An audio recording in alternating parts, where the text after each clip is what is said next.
नमस्कार, मी डी.टी. आंबेगावे, मुख्य संपादक सत्य पोलीस टाइम्स। सामान्य जनतेचा आवाज बुलंद करण्यासाठी सत्य पोलीस टाइम्स या चॅनेलला आत्ताच सबस्क्राइब करा।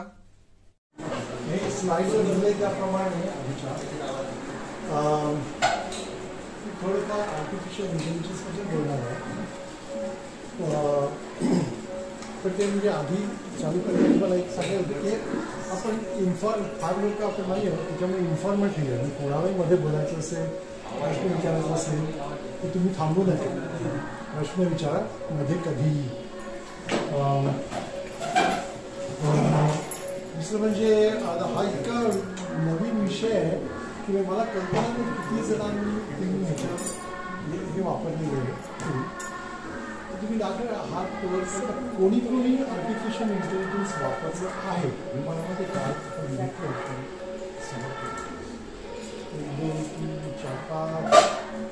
जवळजवळ 1/3 आपण वापरले आणि इकडे काही गरज नाही। मी अगदी शिकवत होतो। तर आर्टिफिशियल इंटेलिजन्स म्हणजे काय? थोडक्यात मला असं वाटतं की इंटेलिजन्स कसा मूलभूत असतो माणसाला। जसं सांगितलंय पूर्वी की सर्वस्वीच्या विधिसन्निविष्ट मत स्मृती ज्ञानम अपोहनम, 4 गोष्टी दिलेल्या आहेत आपल्याला जन्मतः। मत म्हणजे मती, स्मृती, ज्ञान आणि विसरण्याची बुद्धी दिलेली। त्यातलं म्हणजे मती म्हणजे आपल्याला हे जन्मतः आलेली आहे आणि ते काय त्या मशीन्सना वगैरे नाही। So that is the intelligence that we have. आणि मग आर्टिफिशियल म्हणजे काय की तो खरा आलेला नाही आहे, त्याला आपण शिकवलेलं आहे आणि हे करतो। पण ते का महत्त्वाचं आहे तर साधी गोष्ट घ्या। आता खूप वर्षापूर्वी कम्प्युटर आले, आम्ही जेव्हा लहान होतो तेव्हा कम्प्युटर नव्हतं, कॉलेजमध्ये होतो तेव्हा कम्प्युटर नव्हतं। कम्प्युटर त्यांनी काय केलं कम्प्युटरने असं विशेष आपण ते सांगू ते थोडक्यात। पण समजा तुम्हाला ह्या खोलीत लाद्या बसवायच्या आणि खोलीची साईज माहिती आहे तर त्या समजा 6 इंची लादे बसवल्या तर किती लागतील तर तुम्हाला साधारण एकेका यादीचं क्षेत्रफळ काढून वगैरे करतात। नाहीतर 2 फुटी किंवा 1.5 फुटी लाद्या अवेलेबल आहेत ते किती लागतील सगळं एस्टिमेट करायचं। तर त्याच्यासाठी तो छोटासा तुम्ही प्रोग्राम लिहिलात कम्प्युटरमध्ये की बाबा y = x² हा त्याचा एरिया आणि total area divided by y = number of times वगैरे वगैरे असं। आणि थोडक्यात 2-4 अशा ओळी लिहिल्या इन्स्ट्रक्शन्स कम्प्युटरला किंवा तुम्हाला कधी एक्सची किंमत एक्सची व्हॅल्यू घालता येते की बाबा 6 इंची टाळी दिसेल ती तुम्हाला फटकन कधी उठते, त्याच्यात तुम्ही किमती लिहिल्या तर त्याची किंमत कमी वगैरे वगैरे। कम्प्युटर काय करतो आपण जी इन्स्ट्रक्शन दिलेली असते ती एक्झॅक्टली पाळतो कम्प्युटर, पण ते आपल्याला पण करता येते। आपण काय कम्प्युटर वापरतो ते कम्प्युटर सगळं जोरात भरभर करतो आणि त्याच्यामुळे जरी कम्प्युटर आपल्यापेक्षा फार शहाणा नसला तरी उपयोग आपल्याला त्याचा खूप होतो।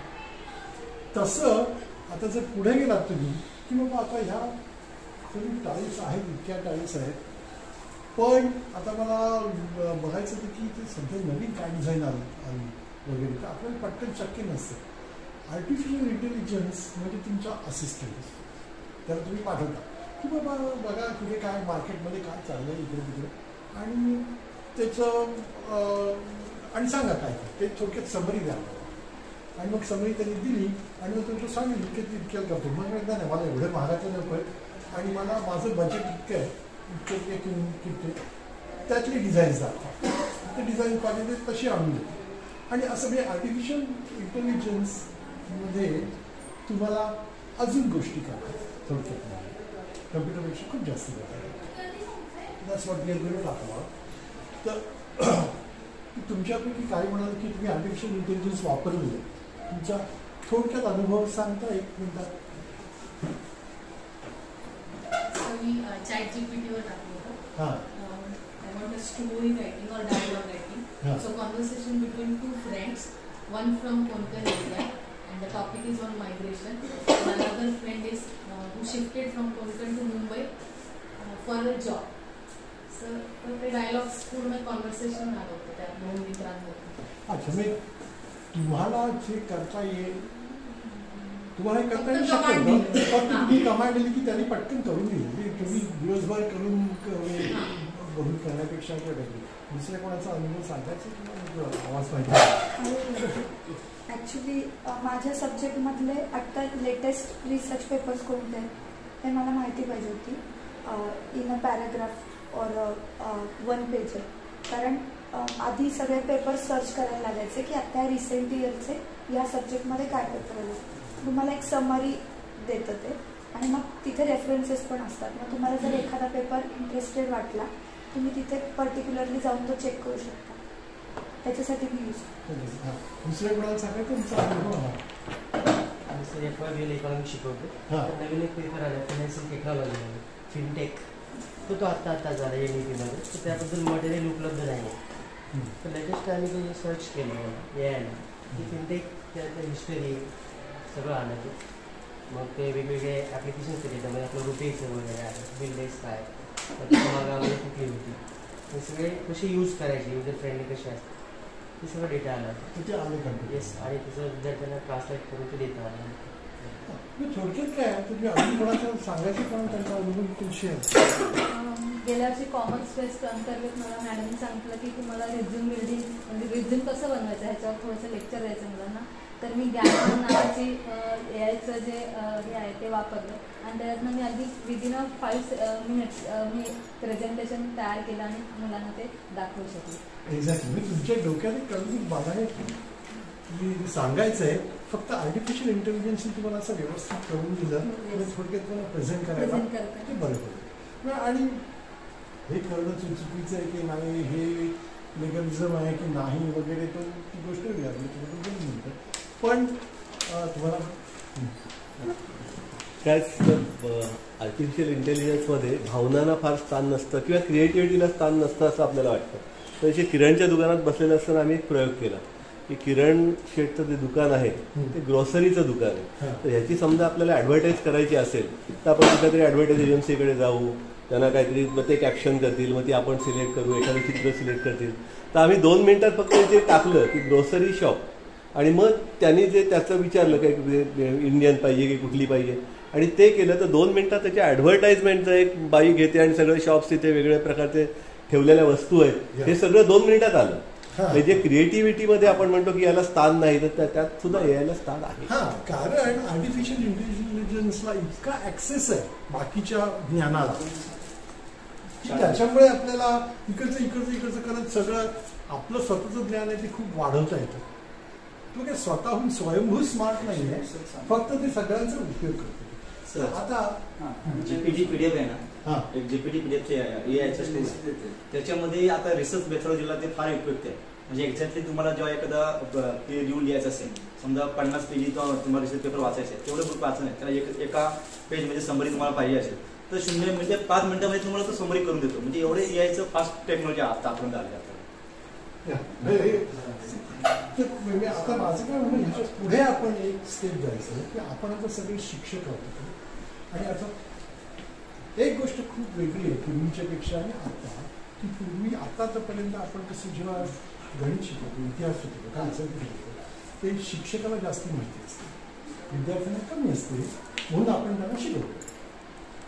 आता कम्प्युटरच्या वगैरे बाबतीत आर्टिफिशियल इंटेलिजन्स म्हणा की आता काय जर थोडंसं उलटं झालं. बऱ्याचशा विद्यार्थ्यांना आपल्यापेक्षा खूप जास्त ज्ञान म्हणजे असल्या गोष्टी करण्याच्या आणि बरोबर आहे, चांगलं आहे ते ठीक आहे. आणि आपल्याला जर अशी धडपड करत ते शिकायला लागतं. म्हणजे मला जास्ती वयाप्रमाणे ते जास्तीत जास्ती कमी कमी याची नॉलेज होती त्याचं. तर हे आता आपण सगळे शिक्षक होतो ते एका विशिष्ट हेतूसाठी आपण कसं वापरायचं त्याच्याबद्दल बोलूया जास्त. म्हणजे आता मी 2000 कॉन्फरन्सला गेलो होतो हैदराबादला का, तर त्या कॉन्फरन्सचं थीम म्हणजे मुख्य विषय artificial intelligence in engineering education. की आपण इंजिनिअरिंग एज्युकेशनमध्ये आर्टिफिशियल इंजिनिअरिंग वापरून आपण शिक्षकाचा जॉब शिक्षकाचं जे काय करतो ते अजून जास्ती चांगलं कसं करायचं. ते आपण बघितलं पाहिजे. तर त्याच्यासाठी आपण काय करता येईल ते पण बघूया. म्हणजे आणि सगळ्यांचे अनुभव, कारण ते म्हटलं काय मी की आर्टिफिशियल इंटेलिजन्स इतका नवीन सब्जेक्ट त्यांनी सगळं इतकी उलथापालथ झालेली आहे की वेगवेगळ्या लोकांना वेगवेगळी चांगली माहिती असते आणि सगळ्यांनी आपण एकत्र येऊन जर त्याच्याबद्दल बोललो तर all of us will learn a lot. म्हणजे सगळ्यांनी येऊन मग सगळ्यांचं चालू घेऊन मग ते वाढत आहे. तर मी बघतो की आर्टिफिशियल इंटेलिजन्सनी कसं करतो. मी स्वतः माझ्या याच्यात आपण सध्या मी फुल टाईम नोकरी करतो, आत्ता शिकवतो मी. माझ्या वर्गात 300 विद्यार्थी आहेत अमेरिकेत, पण ते सगळं ऑनलाईन आहे. आणि तर मी काय ठरवलं की माझं जे सिलेबस असतं नॉर्मल सिलेबस म्हणजे 10 पानी चालू असतं, कारण त्या सगळ्या पॉलिसीज असतात. प्रत्येक लेक्चरमध्ये मी कुठला टॉपिक शिकवणार आहे तुम्ही आधी घेऊन ठेवलेलं असतं.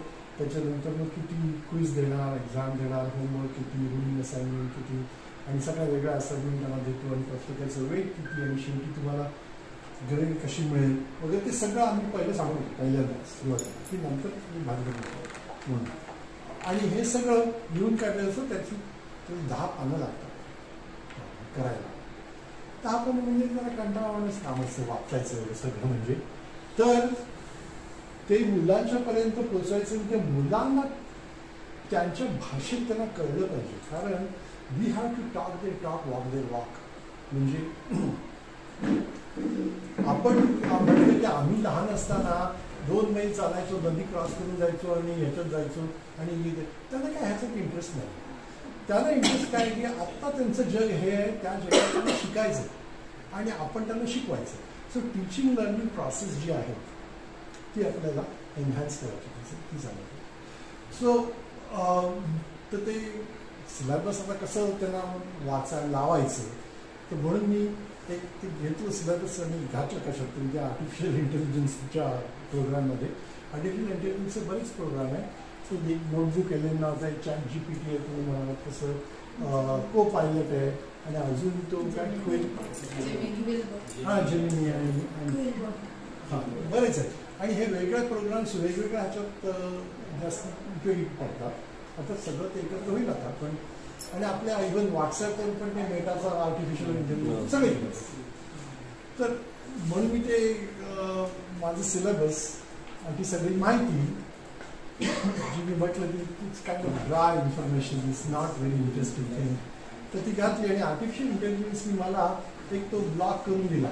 2 माणसं गप्पा मारताय, एक मुलगा आणि एक मुलगी कॉलेजमधली, किंवा अरे भाऊ हा कोर्स असा आहे आणि त्याच्यात माहिती का दर गुरुवारी आपल्याला परीक्षा असेल तिकडे त्यांच्याकडे असेल आणि ह्या कशासाठी वगैरे ते सगळं लिहिलेलं आहे मी. पण तर म्हणजे मी त्या सिलेबसबद्दल बोलवतो. आणि हल्लीच्या रिसर्चप्रमाणे त्यांना असं कळलं की हल्लीची जी मुलं आहेत ती 6 मिनिटं त्यांचा अटेन्शन स्पॅन असतो. म्हणजे काय 6 मिनिटाच्या वर त्यांना काय वाचता येत नाही, ऐकता येत नाही किंवा काही, किंवा त्याच्यानंतर मग ते कुठेतरी बघायला जातात का आपलं काय मेसेज आलेत का किंवा असं ते करायला जातात आणि मग त्यांचं लक्ष जातं आणि मग वी लॉस्ट दॅट. म्हणजे ॲज अ टीचर जेव्हा आपण 1 तासाचं लेक्चर देतो तेव्हा पहिल्या 6 मिनिटानंतर तर त्यांना परत कसं आणायचं तर त्याच्यासाठी वेगळ्या पद्धती आहेत, खूप पद्धती आहेत. म्हणजे ऑनलाईनच्या पण पद्धती आहेत वेगवेगळ्या. तर त्याच्यात एक पद्धत म्हणजे त्या मुलांना त्यांच्या भाषेत गप्पा मारत काहीतरी सांगायचं की 6 मिनिटाचा एक प्रोग्राम केला तयार. एक मुलगा आणि मुलगी गप्पा मारतायत, ते म्हणते अरे हे तो EV 201 नावाचा एक कोर्स शिकवत आहे सध्या थर्मोडायनॅमिक्समध्ये. आणि त्याचा उपयोग काय तर त्याचं गाडीचे इंजिन्समध्ये ते वापरता येतं गाडी आणि रॉकेटसाठी ते उपयोगी पडतं हे सायन्स वगैरे वगैरे. आणि त्याच्यात इतक्या परीक्षा आहेत. मग तो विचारतो तिला की मग पण मग ते त्यांच्याकडे रिडिंग पण आहे का, तर ती म्हणजे हो वगैरे असं थोडक्यात. तर थोडक्यात हे सगळा डायलॉग अगदी त्यांच्या भाषेत, मुलांच्या भाषेत, म्हणजे काय इंग्लिशमध्ये पण आहे पण त्यांच्या पद्धतीने तो तयार होतो. म्हणजे तुम्ही एक PDF ची कॉपी दिली त्याच्यात की त्या कॉपीचं प्रेझेंटेशन तयार होतं आणि बाहेर येतं. आणि आता ते प्रेझेंटेशन तुम्ही जोडून दिलं त्याला की बाबा ही कॉपी आहे त्याचे सगळे डिटेल्स भरलेले, तुम्हाला अगदीच तारीख पाहिजे असेल 18व्या लेक्चरची तर आहे त्याच्यात, पण ती पहिल्याच ह्याच्यात सांगायला पाहिजे असं नाही. मुलांना आधी जराशी वरवरची माहिती पाहिजे असतं आणि मग पाहिजे ते जातील त्याच्याबरोबर. त्यात पण हा जो डायलॉग चालू असतो कम्प्युटरवर त्याच्यात त्यांचं काहीतरी मध्येच राहिलं. पण वेट की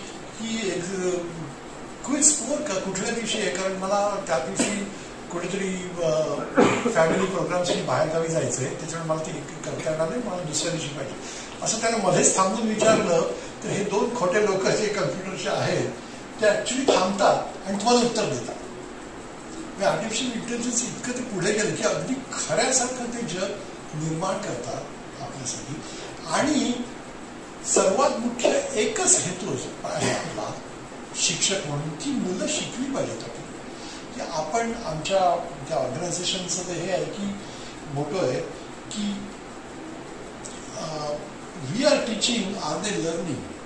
म्हणजे आपण कितीही सॉंग अँड डान्स जे काही केलं उभं राहून मंचावर, मुलं शिकतायत की नाही हे फार महत्वाचं आहे. आणि मग मुलं ज्या पद्धतीने शिकतील त्या पद्धतीने आपल्याला बदलायला पाहिजे काळाप्रमाणे. Artificial intelligence is one of the tools, powerful tools that we want to use नाव.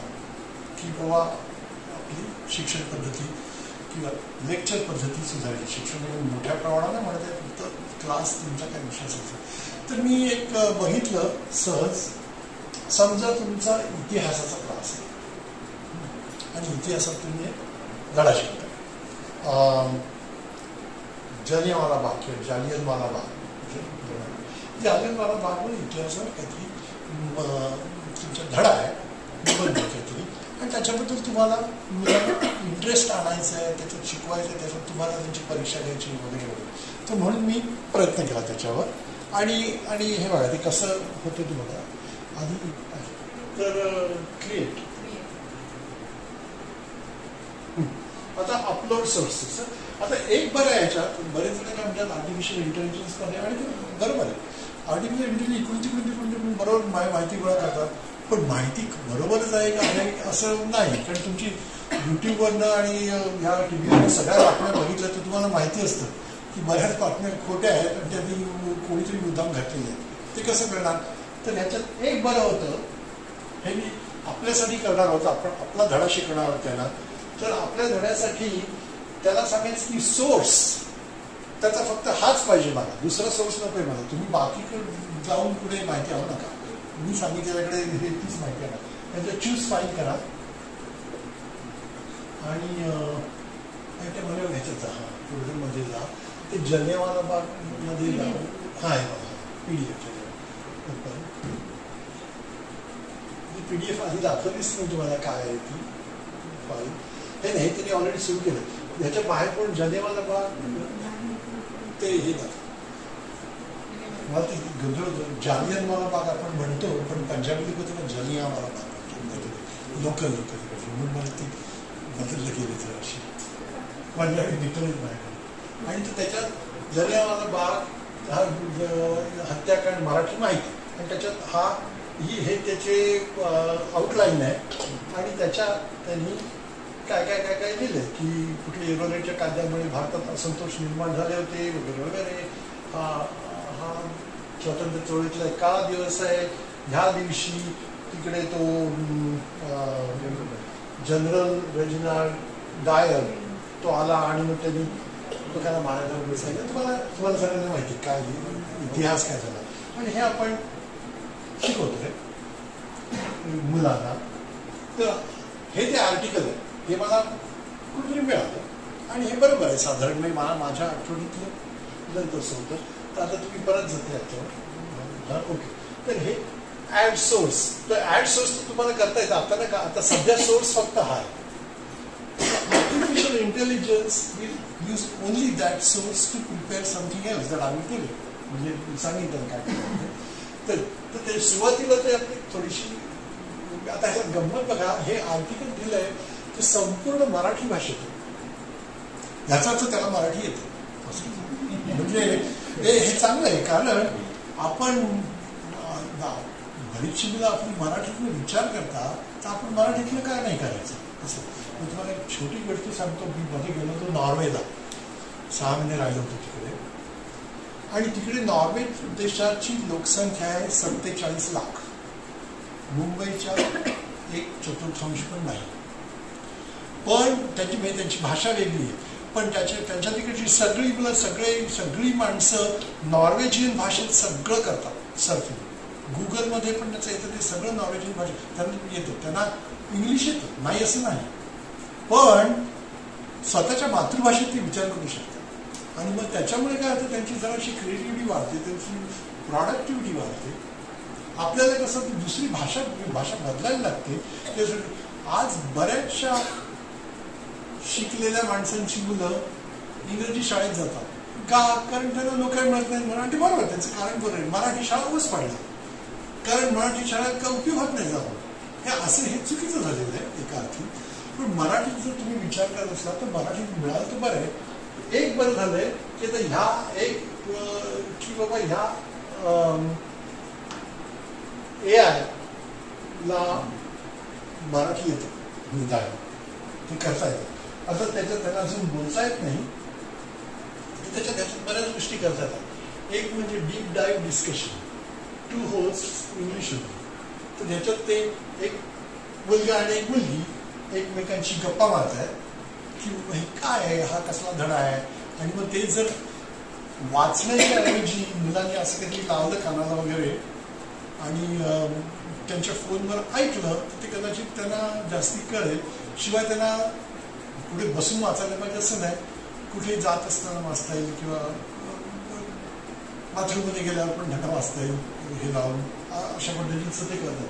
तर त्याच्यावर तुम्हाला एक जनरेट करता येतं. तर आपण जनरेट करायच्या आधी आपण थोडं कस्टमाइज करूया जराशी. आणि ह्याच्यावर असं मी लिहितो, make a 5 minute presentation.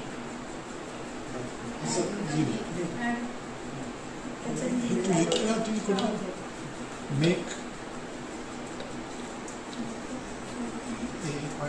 5 minute presentation आपल्याला फार लागते. ते पण आर्टिफिशियल इंटेलिजन्स पण चुका करतात, हा प्रोग्राम चुका करतो आणि त्याच्यासाठी आपल्याला लक्ष ठेवायला लागतं, नाही असं नाही. पण त्याच्यासाठी मी मुख्य म्हणते की सगळं आपण लोकांकडनं घेत नाही. आणि आता ते काय सांगते की generating conversation this will take a few minutes, थोडा वेळ लागेल आणि no need to stick around. म्हणजे तुम्ही काय जे काय करायचं असेल ते करत ना, आम्ही बॅकग्राऊंडमध्ये ते करतो. आता इकडे टाईप करा. तर समजा हा धडा मी मुलांना शिकवला किंवा मी इंग्लिश शाळेत घेऊन त्याच्यात हे त्याची ॲबस्ट्रॅक्ट समरी त्या सगळ्याची, आणि ह्याच्यात ते कॉन्व्हर्सेशन तयार करते, इंग्लिशमध्ये होईल ते. पण शेवटी मला त्यांना अर्थात परीक्षा द्यायची आणि छोटीशी परीक्षा, म्हणजे 1 तासाचा तो धडा, पण शेवटची 5-10 मिनिटं मी त्यांना परीक्षेसाठी ठेवली आहेत. आणि ती छोटीशी क्विज म्हणजे कशी, आणि मल्टिपल चॉईस क्विज, काही प्रश्न.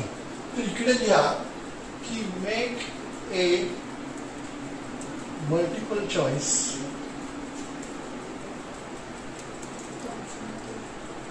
क्विज ऑफ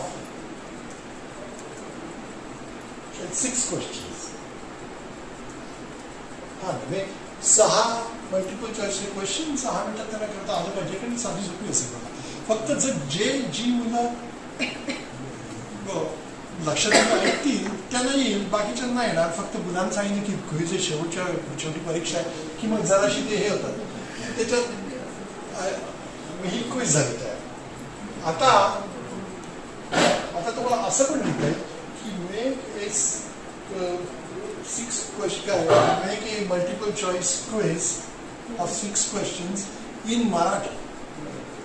मग त्याला ते मराठी समजून वेगळं मराठीत लिहायला पाहिजे, कारण ते काय पुन्हा तेच नाही. ते करता येते का बघूया त्याला.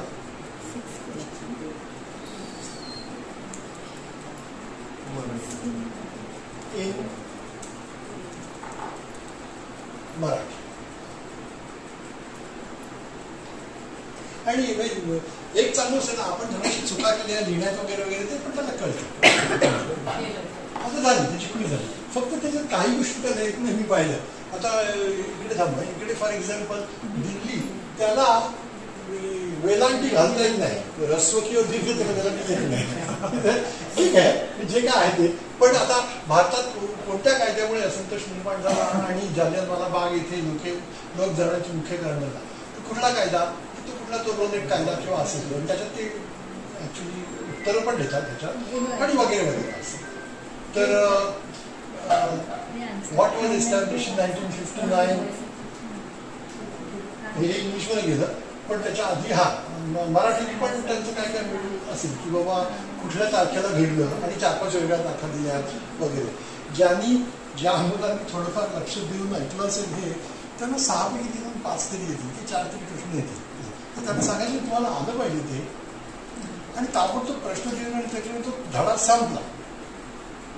म्हणजे मला थोडक्यात काय म्हणायचं की थोडीशी टेक्नॉलॉजी वापरून आणि मुलांच्या भाषेत तो ब्लॉग, त्यानंतर इंग्लिश हे तसं बऱ्याचशा मुलांनी येतं. तुम्हाला पाहिजे इकडे हे पण तयार झालं, तर त्यांनी 5 मिनिटाच्या ऐवजी 9 मिनिटाचं तयार केलं, आणि आता हे तुम्ही चालू केलं तर ते आवाज कुठे चालायचं करा कॉम्प्युटरला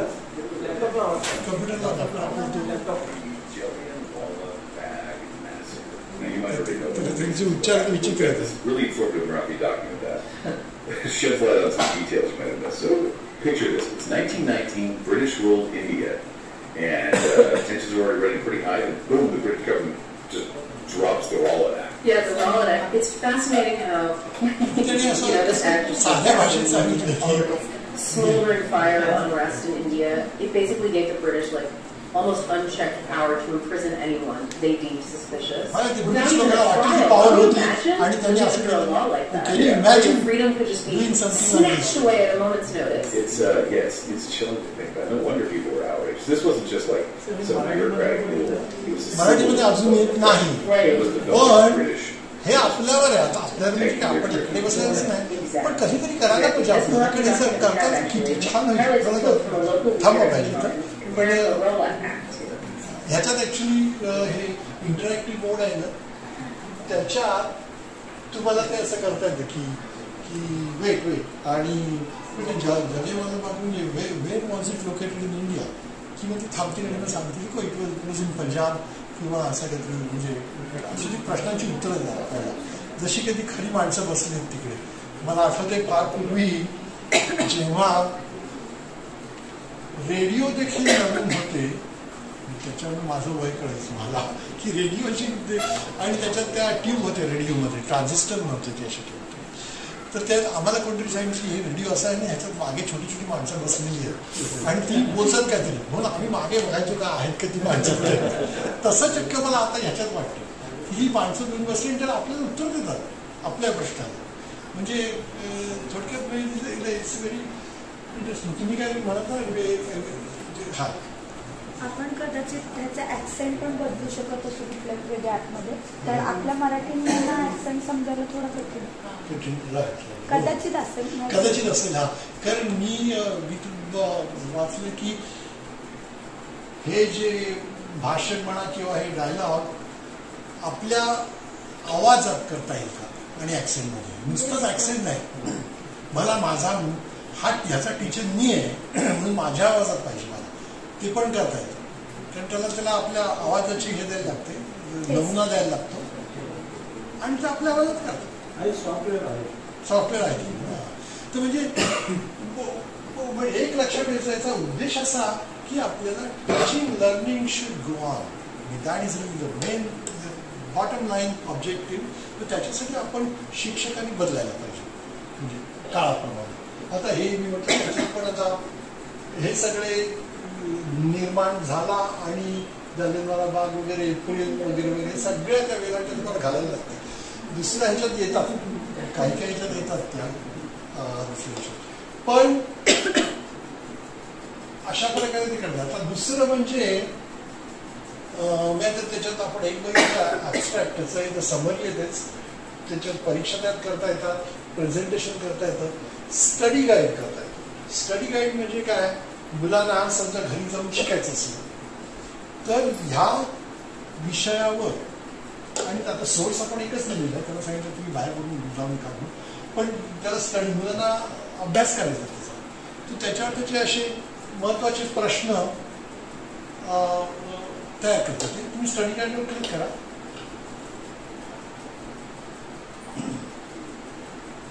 आणि मी हे काय विकत नाही आहे, मला पण आता चुकून मिळाले सॉफ्टवेअर, पण नाही मला काय मिळणार नाही पैसे.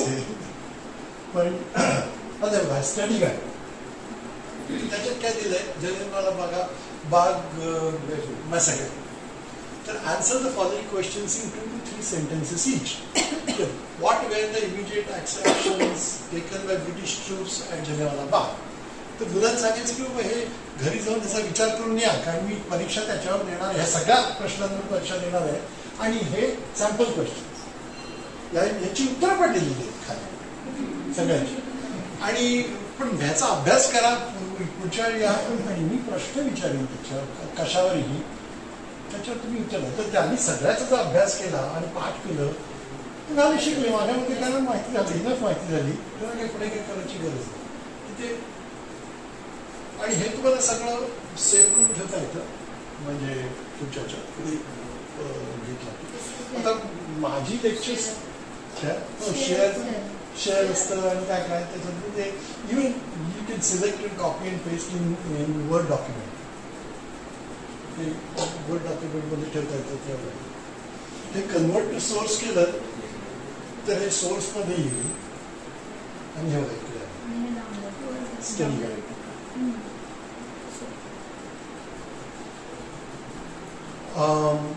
त्याच्यानंतर खाली काय पुन्हा मागे केलं स्टुडिओमध्ये, तर त्याच्यात ब्रीफिंग डॉक्युमेंट म्हणजे तुम्हाला ह्याच्याबद्दल तुमच्या लिडरशिप लोकांशी बोलायचं, म्हणजे पॉलिटिशियन्स बोलायचं की बाबा हे आम्ही करतोय असं आणि हे महत्त्वाचं आहे. त्याच्यावर तुम्ही प्रपोजल करायचं असेल तर त्याच्यासाठी त्यांना ब्रीफिंग करायला लागतं. या ब्रीफिंग म्हणजे थोडक्यात त्याला समजावून सांगायला लागतं की सांगायचं. तर ते ब्रीफिंग म्हणजे बाबा हे ह्याची ही ती एक्झिक्युटिव्ह सांगेल आणि मग हिस्टॉरिकल कॉन्टेक्स्ट म्हणजे काय झालं होतं वगैरे वगैरे. आणि मग तुम्ही जर तुमच्या प्रिन्सिपॉलना किंवा तुमच्या आधी काही आठवण असतील त्यांना तुम्ही जर समजावून सांगितलं की बाबा असं आहे, त्याच्यासाठी आम्हाला डेव्हलप करायचं काहीतरी, तर त्याच्यासाठी आम्हाला फंडिंग पाहिजे. तर ते तुमचं प्रपोजल पण चांगला पॉलिश ह्याच्यात करायचं असेल तर तुम्हाला करता येतो. आणि हे आम्ही अशा सगळ्या विषयांच्यात करणार आहोत, असं करणार आहोत. त्याच्यासाठी आम्हाला एका माणसाचा 1 वर्षाचा पगार पाहिजे आणि तुम्हाला काही इक्विपमेंट पाहिजे, इंटरनेट वगैरे चालू. त्याच्यासाठी तुम्ही आम्हाला काहीतरी द्या 10 लाख रुपये वगैरे काय असतील 50 लाख. तर ते ब्रीफिंग डॉक्युमेंट आहे करता येतं. तुम्हाला समजा आता दुसऱ्या कॉन्टेक्स्टमध्ये म्हणजे तुम्हाला बँकेतनं कर्ज काढायचं असेल आणि तुमच्याकडे एक बिझनेस आयडिया आहे. बिझनेस आयडिया तुमच्याकडे डोक्यात कितीही असेल पण ती छान भाषेत कशी लिहायची आणि त्याच्यात संदर्भ कसे आणायचे बाहेरचे वगैरे, तर त्या अशा ह्याला आर्टिफिशियल इंटेलिजन्सला सांगायचं की बाबा असं असं करायचं मला कोंबड्या पाळायचं आणि त्याला नाणी करून हे करायचं वगैरे वगैरे. ते आर्टिफिशियल इंटेलिजन्स व्यवस्थित तुम्हाला डॉक्युमेंट करून देईल की तुम्ही हे बँकेकडे नाही आता आणि त्याचे तुम्हाला कर्ज मिळण्यासाठी याचा अर्ज करा. आणि ही भाषा इतकी छान असते, म्हणजे शेवटी माझ्या मते भाषा म्हणजे किती छान असते म्हणजे काय असतं, तुम्हाला विशेषण आणि क्रियाविशेषण छान वापरता आली पाहिजे, बरोबर वापरता आली पाहिजे की मग तुमचं प्रेझेंटेशन छान होतं. ते आर्टिफिशियल इंटेलिजन्स करत. तर त्याच्यासाठी बऱ्याच गोष्टी अशा उलट्या सुलट्या अशा करतात. बेसिकली प्रश्न आहेत का किंवा anybody has any opinion? Sir याच्यामध्ये रिसर्च पेपर ते इझिली तयार होतो. हो हो. त्याच्यामुळे काय होईल की लोक कॉपी पेस्ट करूनच सगळे ते रिसर्च पेपर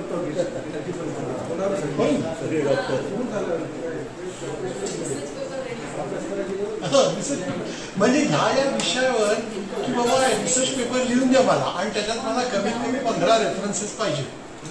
ते तिकडे जाऊन काहीतरी करून आणून दिलं. आता जे PhD करतायत ना ते ROL मध्येच अडकतात.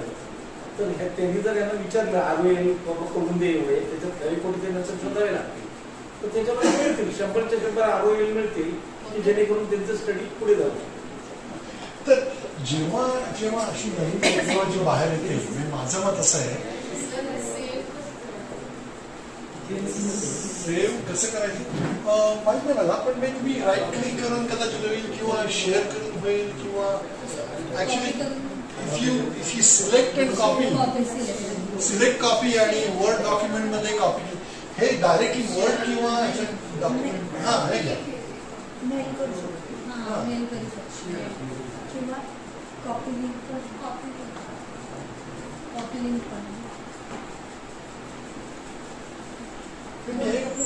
एक्झाम्पल सांगितलं.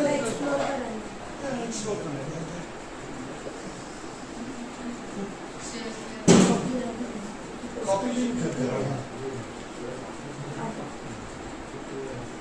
ड्रॅग करून पण सर आपल्याला वर्ड मध्ये म्हणजे सगळे तेच मोठे कॉपी आणि वर्ड मध्ये करतात. हे डायरेक्टली वर्ड फाईल देणार नाही तुम्हाला, कारण Word is a copyrighted program. त्याच्यामुळे तुमचा प्रश्न एकदम योग्य आहे की बाबा आता काय होणार आहे, म्हणजे PhD लोक वगैरे करतील. तर त्याच्यासाठी आपल्याला काहीतरी असं करावं की त्या लोकांना, त्या मुलांना पकडलं पाहिजे अशी हे करायचं. थोडक्यात this a cat and mouse game. नवीन काहीतरी येतं, आपण काहीतरी करतो, मग ते त्याच्यावर काहीतरी करत, मग त्याला पकडण्यासाठी आपल्याला जास्त करायला लागतं आणि असं चालूच राहणार. जसं तुम्ही अणुशक्ती जेव्हा आली तरी ॲटम फोडला, युरेनियमचा हेवी ॲटम फोडला, त्याचे 2 भाग झाले आणि त्यातून खूप एनर्जी बाहेर आली. आणि तसं करायचं का, त्याच्या बऱ्याच गोष्टी करता येण्याचं दोघे होत्या. म्हणजे आता सध्या बऱ्याच ठिकाणी आपली इलेक्ट्रिक पॉवर ॲटॉमिक पॉवर असते, पण तेच ॲटम बॉम्ब पण त्यांनीच करतात. म्हणजे काय की बंदूक निघाली, बंदुकीचा जो सुरुंगाचा तो हे असतं, ते बंदुकीने लोकांना मारता येते किंवा त्यांनी तुम्हाला बोगदा खाण्याचा असेल तर त्याच्यासाठी वापरता येते. कशासाठी वापरणार आपण ते अर्थात आपल्याला ठरवायला पाहिजे, पण आपल्याला आता ह्याच्याकडे दुर्लक्ष करता येणार नाही, कारण the technology is out, the cat is out of the box असं ज्याला म्हणतात. आता ती स्वैराट सुटलेली आहे, आता कॅट किंवा आहे आणि सगळेजण वापरणार आहेत. तर आपण मागे राहून चालणार नाही, कारण आपण त्याच्यात अडकलो आता. The technology is here to stay. तर त्याच्यासाठी आपण टीचर्सनी काहीतरी करायला. तसं मी ठरवलं, मी माझ्या कोर्समध्ये ठरवलं, मी जे शिकवतो आणि आमच्याकडे युनिव्हर्सिटीत पण त्याच्यावर वादविवाद चाललेले की हे चालू हे मुलांना वापरून द्यायचं की नाही. तर काहींचं म्हणणं पडलं की नाही, त्यांची पॉलिसी अशी असते की this is not allowed, use of any artificial intelligence software is not allowed. काहींचं म्हणणं असतं. आम्हाला आमची स्वतःच्या कोर्सची पॉलिसी, विषयाची पॉलिसी करता येते. मी काय केलं, मी आर्टिफिशियल इंटेलिजन्स वापरते नुसतं केलं नाही, मी सगळ्या मुलांना सांगितलं की you can use anything you want in artificial intelligence. पण आता विशेषतः आर्टिफिशियल हे एआयमध्ये गणित आणि सायन्स खूप चांगलं सोडवता येतात. म्हणजे माझा विषय साधा आहे. आता त्याच्यात साधी प्रिन्सिपल सांगू शिकवतो. मी एक छोटा दगड घेतला, एक मोठा दगड घेतला, एकाच उंचीने खाली सोडला तर रॉकेल पडला नाही. कुठला आधी पडेल त्याची उत्तर ही दोन्ही एकाच वेळी पडतात, कारण ग्रॅव्हिटी इज कॉन्स्टंट. तर त्याच्यामुळे तुमचा दगड कमी वजनाचा असेल, जास्त एअर रेजिस्टन्स आपण इग्नोर केला. पण मग काही जण सुरुवातीला म्हणजे मोठा दगड खाली आधी पडेल, काही जण छोटा दगड पडेल वगैरे. हे त्यांना प्रिन्सिपल यावं म्हणून आपण त्यांना शिकवतो आणि मग त्याच्यावर त्यांना आपण गणितं देतो त्याच्यावर की, आणि असं त्याची इक्वेशन्स की 1 मीटरवर टाकलं तर काय, 2 मीटरवर टाकलं तर काय वगैरे. पण आर्टिफिशियल इंटेलिजन्सनी मी काय करतो, आम्ही आर्टिफिशियल असं नाही, पण हल्ली सगळ्या आधीपासूनच करतो आम्ही. पण परीक्षा करताना 300 मुलं आहेत माझ्या वर्गात, प्रत्येक मुलाची परीक्षा वेगळी असते. कारण पण ती कशी वेगळी असते, हे प्रिन्सिपल टेस्ट करण्यासाठी काही जणांना 1 मीटरवरून येतं टाकलं तुम्ही, काही जणांना 20 मीटरवरून टाकलं, काही जणांना 4.2 मीटर्सवरून टाकलं, किंवा काही जणांचं असं असतं की अजून जर 1 सेकंदांनी पडलं तर ते किती उंचीला होतं, तुझं प्रिन्सिपल तेच आहे. त्यांच्याकडे प्रश्न वेगळे दिसतात. पण मग आम्ही ते त्याचे सगळ्याचे व्हिडिओ बघतो आणि त्यांनी त्यावेळी इकडे तिकडे बघितलं नाही पाहिजे. तर त्याच्यासाठी त्यांना आर्टिफिशियल इंटेलिजन्स वापरता येत नाही, कारण त्यांचा स्क्रीन लॉक झालेला असतो they cannot move from that website to any other site. परीक्षा घेताना मी त्यांना सांगितलं की परीक्षा घेताना तुमची खरी परीक्षा असेल. तुम्ही आत्ता फसवलं तर तुम्ही स्वतःला फसवता. पण आर्टिफिशियल इंटेलिजन्सनी तुम्हाला जर बरोबर काय होत असेल तर बरं आहे. फॉर एक्झाम्पल मी लेक्चर्स देतो की ऑनलाईन ऑन डिमांड असतात. म्हणजे काय एसिंक्रोनस म्हणजे काय, तुम्ही लेक्चर्स तयार केलेले आहेत, छान लेक्चर्स तयार केली, एका स्टुडिओ असे विद्यार्थी बसले होते, मायक्रोफोन्स होते वगैरे, सगळे कॅमेरे वगैरे होते, आणि त्याच्यात मी शिकवलं. आणि त्याच्यात मला ते इलेक्ट्रॉनिक बोर्ड होता, त्याच्यावर सगळं वर यायचं, विद्यार्थी प्रश्न विचारायचे, उत्तर. आणि हे सगळं व्हिडिओ टेप केलं. तर समजा लेक्चर नंबर 10 आहे, त्याच्यात काहीतरी विषय आहे, फर्स्ट लॉ ऑफ थर्मोडायनॅमिक्स, तर त्याच्यावर ते आमचं सगळं माझं लेक्चर ते 50 मिनिटाचं टेप केलेलं असतं. आणि मी सांगतो की तिसऱ्या आठवड्यात तुम्हाला हे लेक्चर, ही 3 लेक्चर्स बघायला पाहिजे. पण त्यांना सांगतो तुम्ही कधीही बघा, कारण तुम्ही रात्री 11, सकाळी मी त्यांना सांगितले रोज की सोमवार, बुधवार, शुक्रवार सकाळी 9 ते 10 लेक्चर टाईम आहे, ती आधी मुलं येत नाही सकाळी, कारण 9 वाजेपर्यंत कोणी उठतच नाही आणि सगळी दांड्या मारतात. तर त्याच्यावेळी मी त्यांना सांगतो तुम्हाला जर रात्री 11 वाजता बरं पडेल तर रात्री 11 वाजता कधीही बघा, पण तुम्ही बघा. आणि मग त्याच्यात मी बारके व्हिडिओमध्ये प्रश्न टाकतो, पॉपअप क्वेश्चन्स ज्याला म्हणतो आम्ही, ते आपोआप एकदम प्रश्न येतात तिकडे, आणि मग तेव्हा त्यांना जागा होऊन प्रश्नांची उत्तर द्यायला लागतं 30 सेकंदात. आणि मग पण आर्टिफिशियल इंटेलिजन्स त्यांना काय करता येतं की they can take the video now. आता ह्यावेळी आपण ही PDF कॉपी टाकली सोर्स म्हणून, त्याच्याऐवजी त्यांना माझा व्हिडिओ सोर्स म्हणून टाकता येतो आणि स्वतःसाठी त्यांना ब्लॉग तयार करता येतो, 10-15 मिनिटाचा ब्लॉग की बाबा कन्व्हर्सेशनल ब्लॉग. आणि मग ते त्याच्याबद्दल जर त्यांना ती पद्धत आवडत असेल तर, आणि ते काही मुलांनी टाकले. किंवा जर प्रश्न असेल त्यांना जर डायरेक्टली उत्तर आर्टिफिशियल इंटेलिजन्स पाहिजे असेल तर तेवढ्यासाठी त्यांना करता येतं. त्याला फक्त त्याला वजन नसतं फारसं. म्हणजे होमवर्कला मी फारसं वेटेज नाही देत. 7 quizzes, mid term exam, final exam ह्याला सर्वात जास्त वेट असतं. आणि प्रत्येक एक्झाम प्रत्येक विद्यार्थ्याची रेकॉर्ड केलेली असते टीव्हीच्या समोर बसून. So you can use artificial intelligence for learning. If you don't understand, if you don't like my accent, for example, if you don't understand my accent, माझं कळत नसेल तुम्हाला, तर तुम्ही ते अमेरिकन ॲक्सेंटमध्ये करून घ्या. तुम्ही वेगळ्या प्रकारे त्याचं स्टडी गाईड तयार करा, तुम्ही काही करा, ते मला पण करता येतं. मी पण अशी काही लेक्चर्स तसं केलेलं आहे. आणि फक्त काही करून शिका बाबा, असं असतं ते मुलांना. आणि ते आपण आपल्या उपयोगासाठी वापरून घ्यायचं artificial intelligence. That's all we can do right now. पण मग असं मग ते बदलत जातं सगळं. काही दिवसांनी पॅराग्राफ आयडिया त्याची आहे, त्यांनी एक्सपेरिमेंट केलेलं आहे, त्यांनी डेटा जमा गोळा केलेला आहे, त्यांनी सगळं केलेलं आहे आणि त्यांनी ते लिहून काढलं. फक्त आपलं इंग्लिश चांगलं असं नाही, आपलं इंग्लिश आपण चुका करतो किंवा आपलं इंग्लिश समजत नाही. मग त्यांना सांगितलं समजा की हा पॅराग्राफ घ्या आणि तुम्हाला सफाईदार इंग्लिशमध्ये लिहा, म्हणजे वाचण्याला चांगला वाचता येईल. त्याच्यात का वाईट आहे? त्याची माझ्यावर त्याच्यात काहीच वाईट नाही. कारण मी इंजिनिअरिंगमध्ये, मी सायन्समध्ये, आणि आम्ही सायन्स बरोबर करतोय. सगळं इंग्लिश आम्हाला यायला म्हणजे असं थोडं काय हो असेल. पण म्हणजे तुम्ही पॉलिसी काय करायची त्याच्यावर? माझी पॉलिसी अशी की करत मी वापरा, एक्सपेरिमेंट बरोबर केलं की नाही, तुझी आयडिया बरोबर की नाही, आणि आपण इंग्लिशला किती महत्त्व द्यायचं की कुठल्याही लिखाण किती ते आपण ठरवायला, प्रत्येकाने ठरवायला म्हणजे काय इतके युनिव्हर्सिटी ठरवायला पाहिजे काय. मला तरी वाटतं आता की सगळं यायची गरज नाही. तुम्हाला फार सफाईदार लिहायला पाहिजेच असं नाही, आणि त्याच्यावर काय तुम्हाला ग्रेड मिळणार नाही. तुम्ही काहीतरी नवीन करून टाका, त्याच्यावर ग्रेड मिळेल. बाकी यायला लिहायला सांगा, यायला माझ्या भाषेत लिहायला सांगा.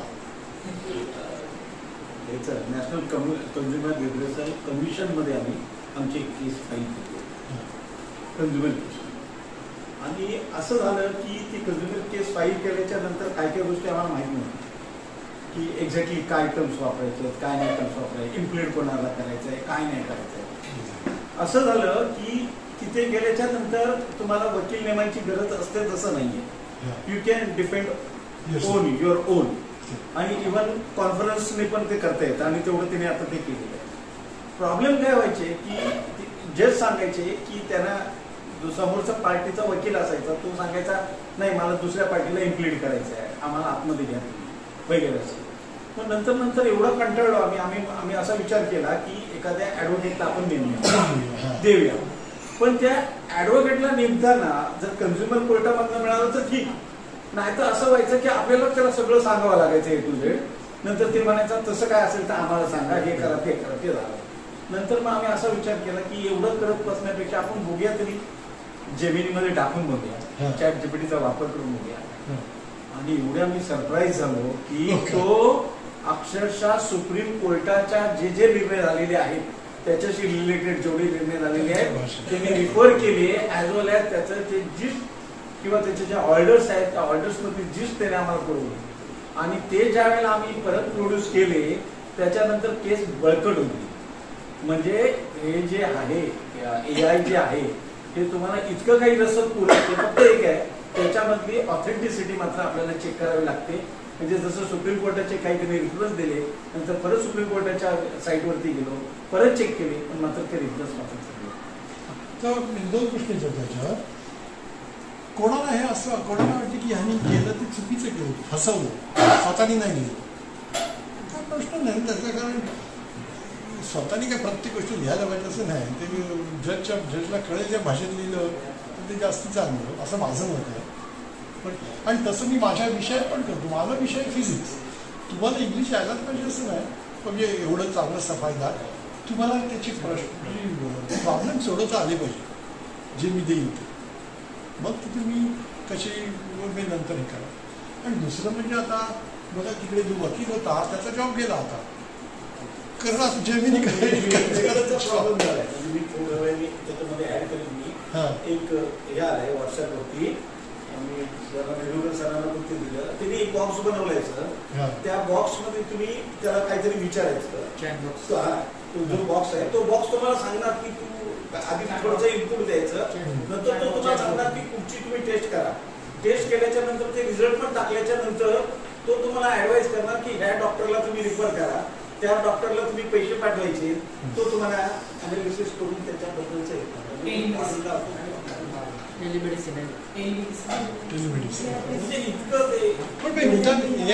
सुरुवातीला तरी याची मदत घ्यायला काहीच हरकत नाही. कारण ते सांगतील हे करा, त्याच्यात या चुका करेल.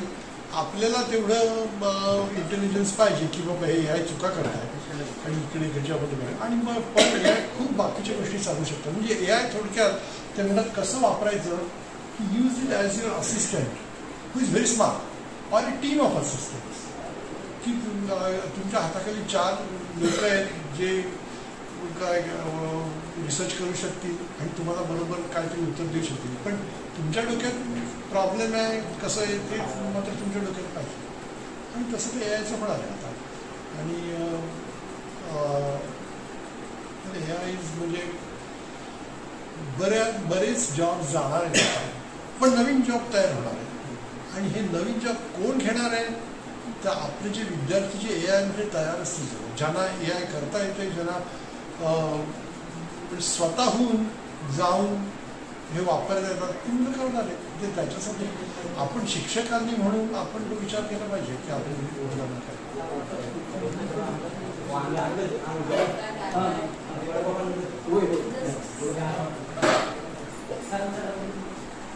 फक्त स्कॅन करा तुम्ही, त्याच्यात मी 2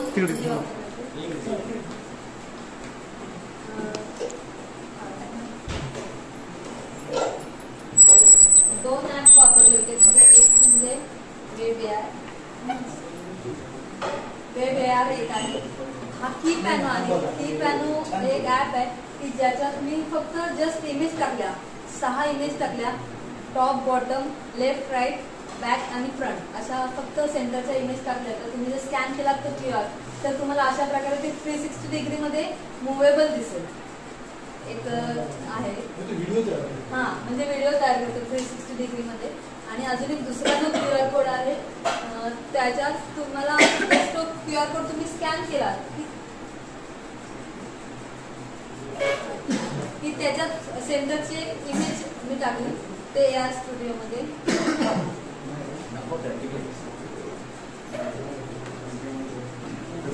तिथं फक्त इमेज येते सेंटरची. तुम्ही स्कॅन केलं तर स्टार्ट या परत येतं. ते होतं ते P-Pan नावाचं हे होतं आणि हे AR स्टुडिओ नावाचं ॲप. पिक्चर काढायची आणि फक्त त्यात अपलोड केलेली आहे. सेंटरची इमेज एक टाकली हे आहे ते AR स्टुडिओ नावाचं ॲप आहे. AR स्टुडिओ आणि ते पहिलं होतं ते P-Pan नावाचं ॲप. P-Pan.com म्हणजे जस्ट ॲप आहे त्याच्या AIचं बरेच टूल आहेत की जे रेग्युलरली अपडेट होत राहतात. पण मुलांना जास्त AIचं ॲप तुम्ही रोज शिकवू शकत नाही की नंबर ऑफ टूल्स आज आले, नंबर ऑफ टूल्स उद्या आले, तर ते सगळे शिकवू शकत नाही. पण मग तुम्ही त्यांना प्रॉम्प्टिंग शिकवलं पाहिजे की तुम्ही त्यात कसं टाकणार आहात आणि मग त्याच्यानुसार तुम्हाला रिझल्ट काय हवे त्यानुसार जर तुम्ही प्रॉम्प्ट केलं तर तुम्ही असे ॲप्स वापरू शकता. एक अजून एक रिमूव्ह बॅकग्राऊंड म्हणून एक ॲप आहे की ज्याच्यातनं बॅकग्राऊंड रिमूव्ह होतो, फोटो तुम्ही डायरेक्ट त्याच्यावर हे अपडेट करू शकता.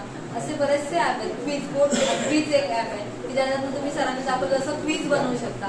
किंवा सर्वे मंकी नावाचं एक ॲप आहे की ज्याच्यानं तुम्ही क्विज बनवू शकता डायरेक्ट. असे अनेक ॲप आहेत तुम्ही ते वापरू शकता आणि त्याच्यातनं हे करताय. अजून एक 4D+ नावाचं ॲप आहे जे आम्ही ॲडव्हर्टायझिंगमध्ये वापरतो. एक नॉर्मची एक्झाम दिली होती त्यासाठी मुलांना 5वी ते 9वीच्या मुलांसाठी ही पोस्टर बनवलं ते MPSC.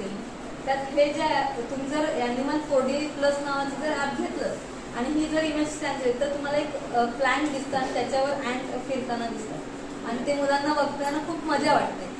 आणि त्यांना त्या ॲनिमल जो ॲनिमल तुम्ही सिलेक्ट कराल त्याची इंग्लिशमध्ये पूर्ण इन्फॉर्मेशन येते की तुम्ही ऐकू शकता किंवा जर प्रोजेक्ट असेल मुलांना तर तेही करू शकता. असं आणि एक स्कायव्ह्यू नावाचं एक ॲप आहे ते त्याचाही असे अनेक ॲप. पण मुलांना रोज जर टूल नवीन येत असेल तर तुम्ही रोज टूल नाही शिकवता येणार तुम्हाला, तर तुम्हाला त्यांना प्रॉम्प्ट करणं शिकवायला पाहिजे की जेणेकरून त्यांना AI यूज करा. 6 टाकल्यानंतर तुम्हाला त्या आता इथे फक्त 3च इमेज होत्या त्यामुळे तेवढंच दिसते ते 360 जेवढ्या इमेज टाकू तेवढं 6 इमेज टाकायचे असतात त्यात तुम्ही त्याच इमेज साईज मात्र सेम ठेवायला. म्हणजे आम्हाला मॅकला हे पुढे भरपूर